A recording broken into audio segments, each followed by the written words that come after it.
Starship design is treated as engineering. Warp cores, phaser arrays, shield emitters, tactical systems. The assumption is that ships are built to solve problems. Better engines, stronger hulls, more firepower. But canon does not support that framing. Ships are not neutral solutions, they are doctrine made physical. Every hull is a choice about what kind of conflict the faction expects, what kind of victory it can imagine, and what kind of failure it will not admit is possible. The Federation builds for endurance and versatility because it believes wars end in negotiation. The Klingons build for shock and dominance because they believe wars end in submission. The Romulans build for stealth and strikes because they believe wars end in collapse. The Borg build for assimilation because they believe wars do not exist, only resistance that has not yet stopped. These are not preferences. They are assumptions so deep they become invisible. And when the assumptions collide with reality, the ships do not adapt. The factions do. The official story is that technological sophistication determines outcomes. The real story is that ship design reflects what each power refuses to see about itself. Starfleet builds ships that can do everything except fight a war designed to kill them. The Galaxy class is not a battleship. It carries families, laboratories, diplomatic suites, and long-range sensors.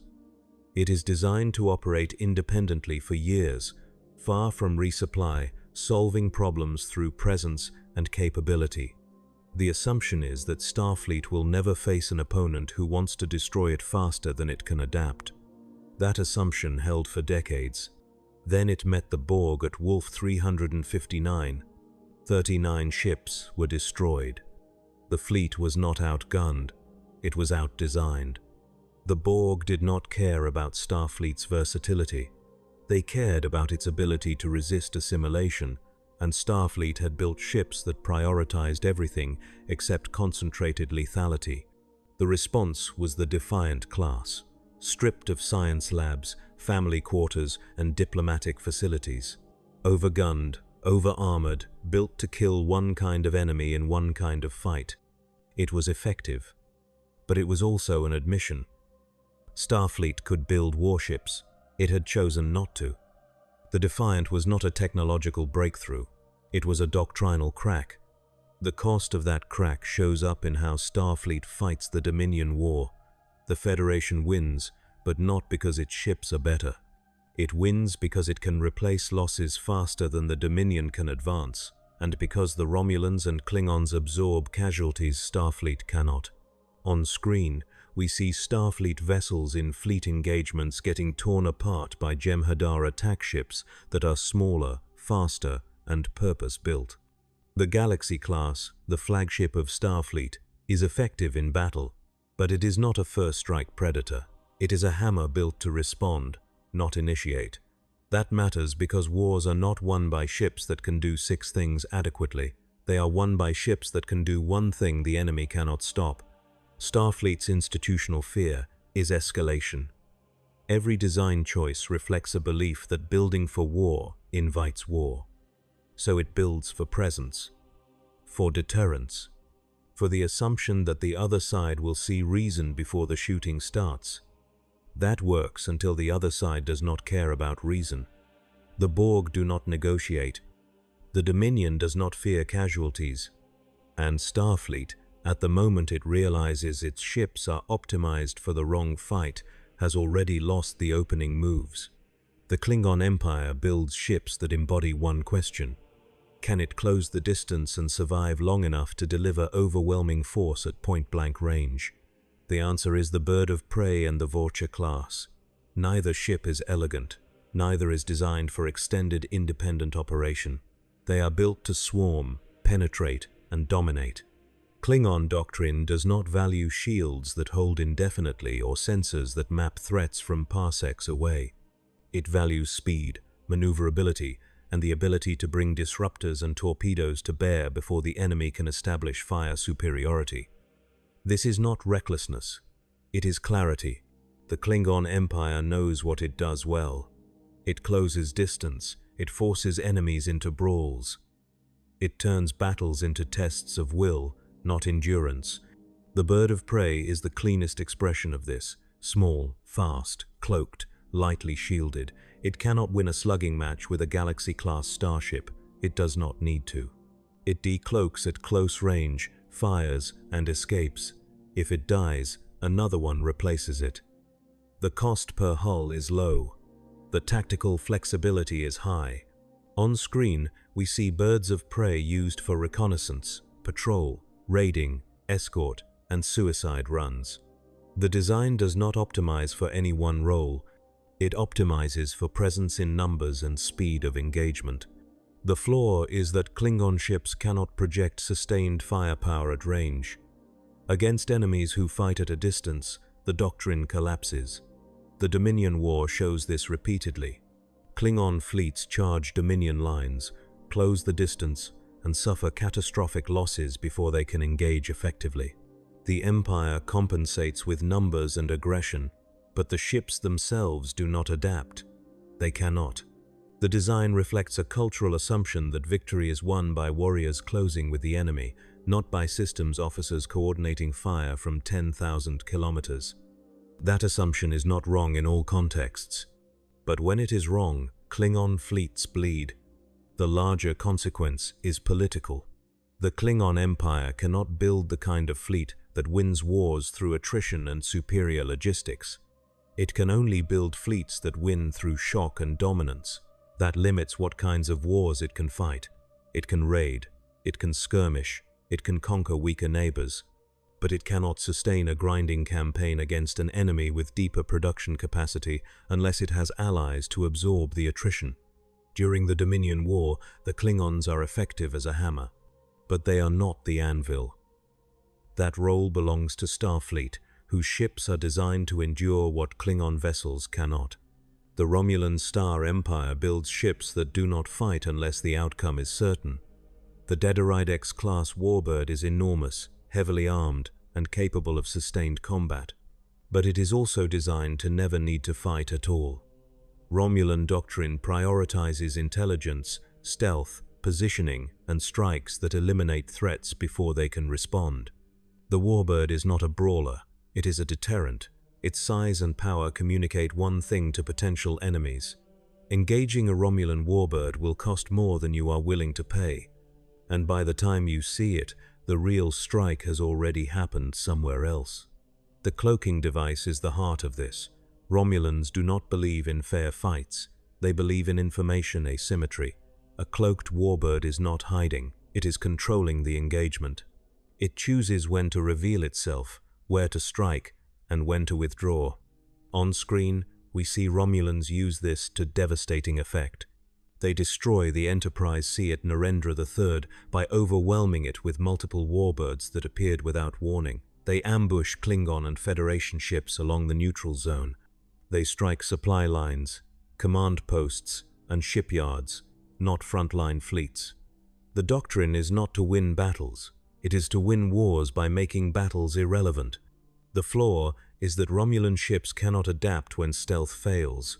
The warbird is powerful, but it is not agile. It is not designed to dogfight or survive prolonged engagements where the enemy knows its position and can coordinate fire. Against an opponent who can detect cloaked ships or who forces the Romulans into a fleet engagement they cannot avoid, the doctrine collapses. The Dominion War exposes this. Romulan fleets enter the war late, and when they do, they fight cautiously. They coordinate with Starfleet and Klingon forces, but they do not lead charges. They do not commit to grinding battles. They strike when the outcome is favorable and withdraw when it is not. This is not cowardice.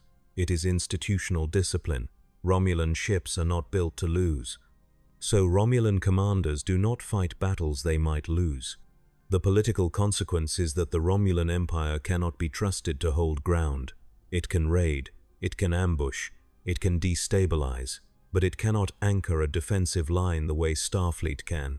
That limits what kind of alliance partner it can be. During the Dominion War, the Federation and Klingons know the Romulans will fight, but they also know the Romulans will vanish the moment the cost exceeds the benefit. That is not a design flaw. That is design as intended. The Dominion builds ships that reflect one principle. The ships do not matter. The Jem'Hadar attack ship is small, disposable, and produced in vast numbers. It is not built to last.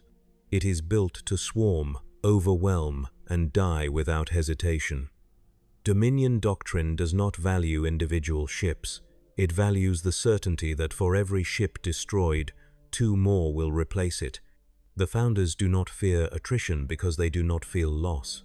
The Jem'Hadar do not fear death because they are bred not to, and the ships themselves are optimized for that reality. On screen, we see Jem'Hadar attack ships, engage Federation and Klingon vessels with no regard for their own survival. They ram. They press attacks even after suffering critical damage. They do not retreat unless ordered. The tactical advantage is psychological. Enemies who expect ships to withdraw when damaged or captains to preserve their crews are fighting an opponent who does not operate under those assumptions. The result is that Dominion ships win fights they should lose, not because they are better, but because they are willing to lose ships faster than the enemy can destroy them. The flaw is that this doctrine cannot survive a war of attrition against an enemy with comparable production. The Dominion wins early victories because the Alpha Quadrant powers are not prepared for an enemy that treats ships as ammunition. But once Starfleet, the Klingons, and the Romulans coordinate production and logistics, the numbers shift. The Dominion cannot replace losses faster than the combined fleet can destroy them. The attack ships are effective, but they are not efficient.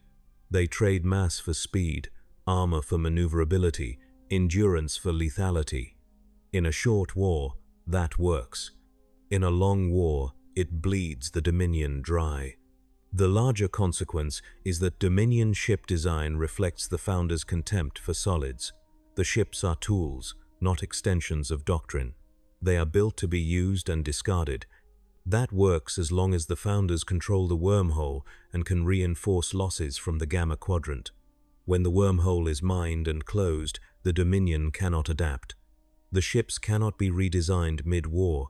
The production facilities are not in the Alpha Quadrant, and the Jem'Hadar, despite their loyalty, cannot innovate.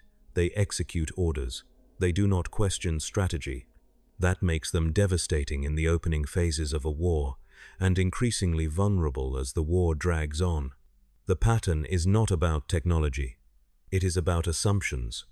Each faction builds ships that reflect what it believes about conflict, and those beliefs become constraints the moment the enemy does not cooperate. Starfleet believes wars end in negotiation, so it builds ships that can survive long enough to talk. The Klingons believe wars end in dominance, so they build ships that close distance and force submission. The Romulans believe wars end in collapse, so they build ships that strike without warning and vanish before retaliation. The Dominion believes wars end in inevitability, so it builds ships that outnumber, overwhelm, and replace losses faster than the enemy can count them. None of these doctrines are wrong, but none of them are complete. The Borg build ships that are not ships. The Borg cube is a structure, not a vessel. It does not have a bridge, a crew, or a tactical officer making decisions. It has a collective processing threats and adapting in real time. The cube does not maneuver like a starship. It does not need to. It is fast enough to intercept, durable enough to ignore most weapons, and adaptable enough to neutralize anything it encounters more than once. On screen, we see a single cube shrug off coordinated fire from dozens of Starfleet vessels at Wolf 359. It is not invincible, it is simply optimized for a kind of fight Starfleet is not prepared to deliver. The Borg do not build ships to win battles, they build ships to assimilate civilizations. The cube is a factory, a weapon, and a transport simultaneously. It carries drones, regeneration alcoves, and assimilation technology. It does not retreat. It does not negotiate. It does not fear destruction because a single cube is expendable compared to the collective. The only thing that matters is whether the cube completes its objective before it is destroyed. If it does, the civilization is assimilated. If it does not, another cube will come. The flaw is that the Borg cannot imagine resistance that adapts faster than they do. Starfleet defeats Borg cubes not by overpowering them, but by exploiting the collective's assumption that adaptation is one-directional. The Borg adapt to weapons. They do not adapt to unpredictability. Captain Picard uses this at the Battle of Sector 001. The Enterprise E coordinates fire from the fleet not to destroy the cube, but to create an opening. The cube adapts to the fleet's weapons, but it does not adapt to the fleet's tactics, shifting mid-battle. The result is a vulnerability the Borg do not anticipate because their doctrine does not account for enemies who treat adaptation as a race, not a certainty. The larger consequence is that the Borg are not unbeatable. They are simply optimized for a kind of war most factions do not know how to fight. Starfleet learns. The Klingons do not. On screen, we never see a Klingon fleet defeat a Borg cube. We see them die trying. The Klingon doctrine of closing distance and forcing a brawl does not work against an enemy that does not feel pain, does not fear death, and adapts to disruptors after the first volley. The Romulans fare better, but only because they refuse to engage unless they can strike from stealth and withdraw before the cube adapts. The Dominion never faces the Borg on screen, but the outcome is predictable.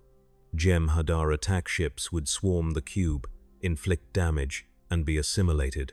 The Founders would learn nothing from the engagement because they do not build ships to learn. They build ships to win through certainty, and the Borg are the one enemy that cannot be made certain. The real mechanism is not about who builds the best ships. It is about who builds ships that match the war they are actually fighting. Starfleet wins the Dominion War not because its ships are superior, but because its doctrine allows it to adapt mid-conflict. The Federation builds ships that can be refitted, repurposed, and reassigned. It builds ships that can serve as hospital ships, troop transports, supply vessels, or heavy cruisers depending on the need. That flexibility is inefficient in peacetime. It is decisive in war. The Klingons and Romulans contribute firepower and tactical strikes, but they do not contribute logistics.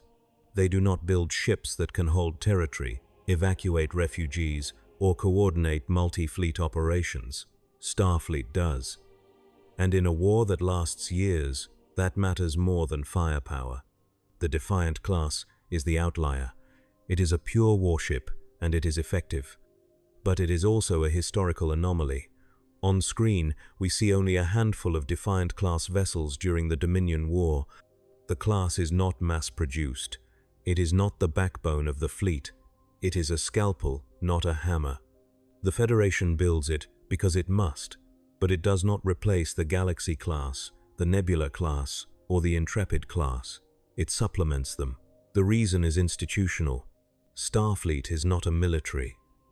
It is an exploratory and defensive organization that fights wars when it must, but does not define itself by war.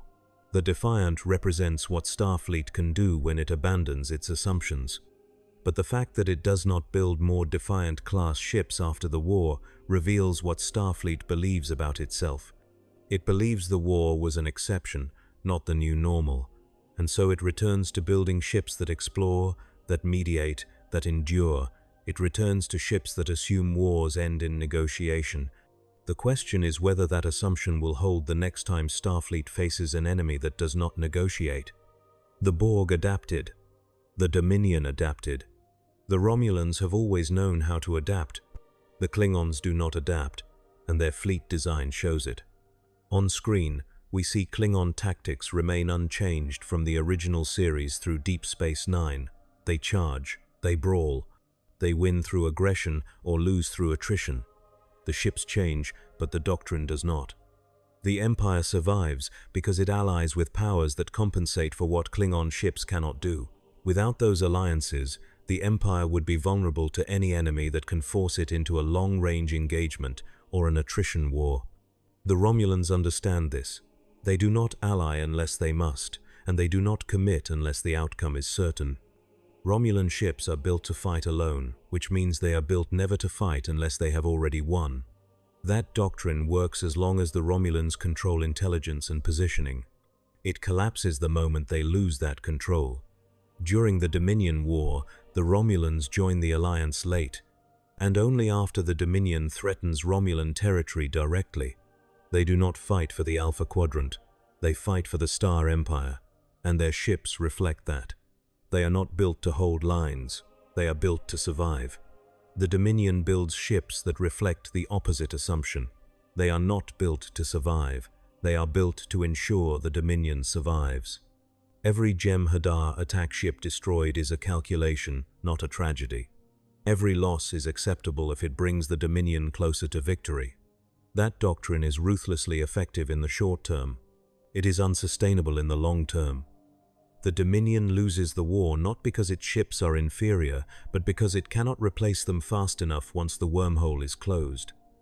The attack ships are effective, but they are not adaptable. They do not evolve mid-war. They do not incorporate new tactics or new technologies.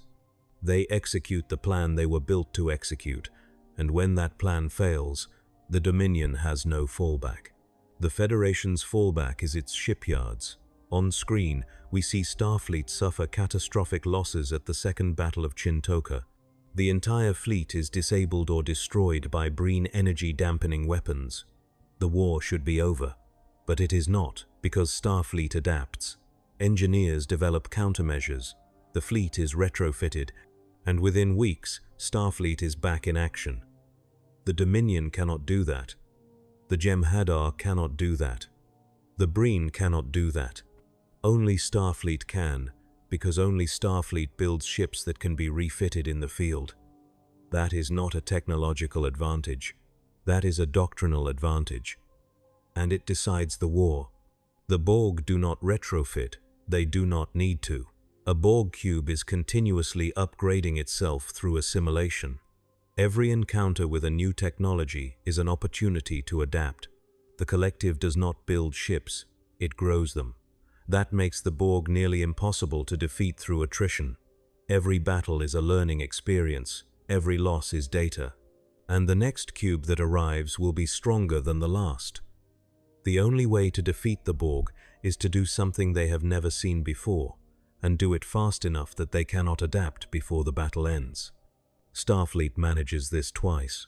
Once at the Battle of Wolf 359 when the Enterprise D uses Locutus to plant a shutdown command, and once at the Battle of Sector 001 when the Enterprise E exploits a structural vulnerability the Borg did not anticipate.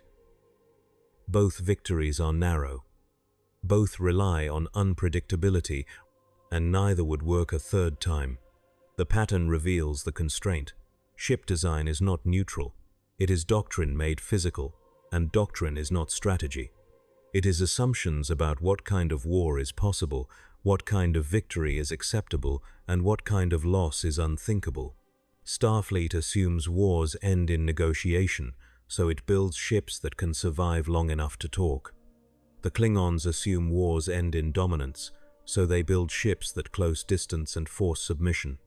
The Romulans assume wars end in collapse, so they build ships that strike without warning and vanish before retaliation. The Dominion assumes wars end in inevitability, so it builds ships that outnumber and overwhelm. The Borg assume wars do not exist, only resistance that will stop. Each assumption works until it does not.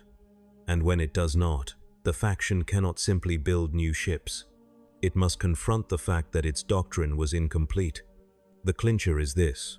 During the Dominion War, Starfleet builds more Defiant-class ships, refits its entire fleet with ablative armor and quantum torpedoes, and coordinates with the Klingons and Romulans to execute combined fleet operations.